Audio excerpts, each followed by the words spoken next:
একটা মানুষের কত স্বপ্ন থাকে, কত কিছু থাকে মনের ভিতরে।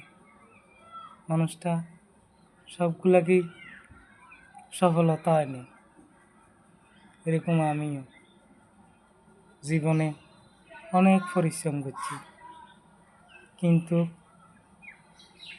যখন একটু ভালো থাকার সময় তখন এমন পড়া পড়লাম, এক পড়ায় সব কিছু ধ্বংস।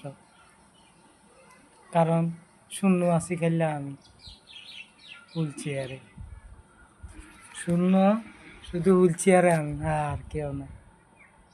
যখন আশা ভরসা সবাই তখন আসিল, তখন রথ চলে গেছে। এই রথ যখন গেছে গই, আর স্বপ্নও নাই, সত্যিও নাই, কেউ নাই, শুধু একা। এটাই হলো স্বপ্ন জীবন।